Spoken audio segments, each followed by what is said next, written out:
Hi all, I just wanted to give you a quick video of how to do the Cladogram walkthrough assignment. So this is a PDF as well. So you will save it and then you'll open it in a new tab. Okay, then you go ahead and click edit. Now I wanted to give you a little bit of a rundown on how to do this assignment just because we don't really have notes on cladograms. So this assignment is going to kind of walk you through what cladograms are. So this is the name, right? Cladogram, that's how you say it, cladogram, and it breaks things into clades.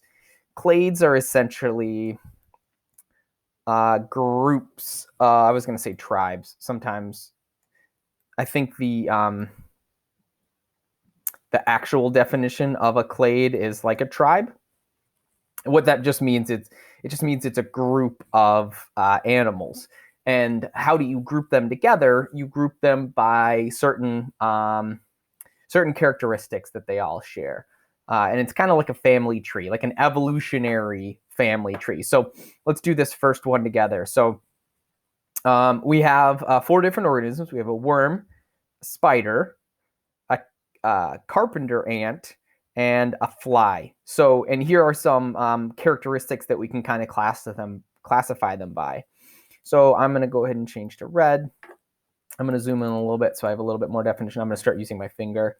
Okay, so does a worm have cells? Yes, it has cells. Okay, does a worm have legs? No, it doesn't. Does it have 6 legs? No. Excuse me. Does it have wings? No. Okay. A spider, does it have cells? Yes. Does it have legs? Yes. Does it have 6 legs? No. Does it have wings? No. Carpenter ant, does it have cells? Yes. Does it have legs? Yes. Does it have 6 legs? Yes. Does it have wings? No.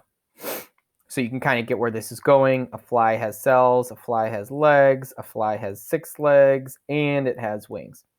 So we can kind of build a family tree. So here it kind of gives us an example of what a cladogram might look like. Oh, and by the way, when you're watching this video, don't do number 3. You can cross that out just because it's not easy to type when we're doing this. When we're doing it this way, when we're editing it this way, there's no way to type in a text box. So you're going to have to do it all with your finger. So I want to try to remove those things. It'll take you a little bit more time. All right, so here's our 4. So our 4 organisms, remember, are the worm, spider, carpenter ant, or fly. So we have to put these on to the cladogram. Oh, let me remove that.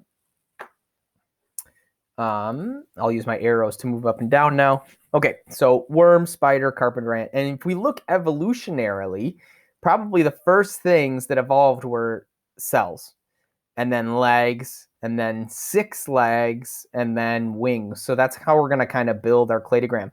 So the first animal in our cladogram is going to be the worm. That was the simplest organism.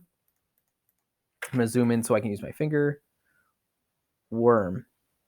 Okay, that was the first organism, and this was cells. Let me go back. Cells. Okay. Now the next organism that came up that we feel like is the next evolutionary step is we went from a worm to a spider. So according to our cladogram, it's going to be spider's going to be next. Right? And what differentiated a spider from a worm?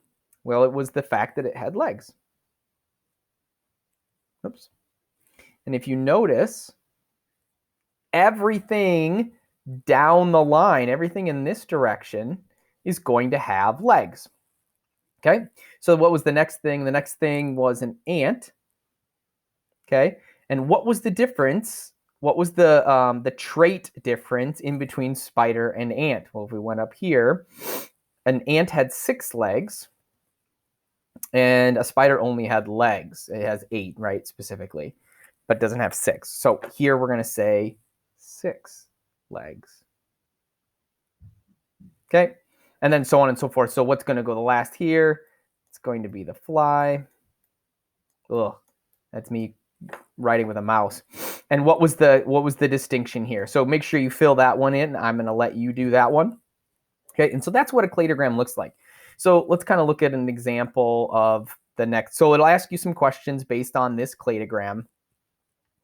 And then here's kind of a good example of one printed out. So we see this is a family tree. So all these organisms are related as you move backwards. Okay, so a lancet. Oh, I'm sorry, a lancelet, right? It's the first thing on our evolutionary tree. Then as its ancestors evolved, it split, and early ancestor of the lancelet, sorry, that's hard to say, evolved a vertebral column, so vertebrae, so it has a backbone. And so then the lamprey came. So the early ancestor of a lamprey came, and so that must mean the lamprey has a backbone. And then everything past this point right here has a backbone. We can see that, right? Tuna has a backbone, salamander has a backbone, turtle. And then each time you have this new evolutionary trait, everything beyond that will have that trait, right? So jaws. So we can kind of see how things evolved in a certain way and where their ancestors lie. So and each of these intersections, let me change the color. Let me zoom in a little bit. Each one of these intersections, like right here, right? Each one of these intersections is an early ancestor, an organism that doesn't exist anymore, but that that ancestor took two evolutionary paths. One went this way towards becoming a tuna, so maybe there was another ancestor here that looked a little bit more like a tuna, and then another one right here that looked a little bit more like a tuna, and then finally we have the tuna. But the other ancestor went this way, right?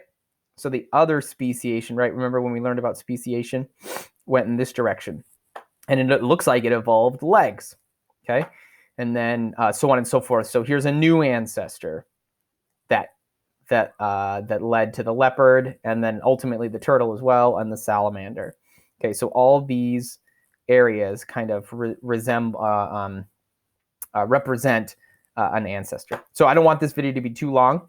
So then use this cladogram to answer these questions, and also you have a second or a third cladogram down here where you can see the different traits and how that builds the family tree of these organisms, and then answer those last couple questions. All right, again, get in touch with me or Mr. Fraseth if you need any help. We will have a test coming up on evolution right after this, so good luck studying, and again, feel free to hop on during our office hours, 11 to 1. All right, thank you very much, and we'll see you on the side.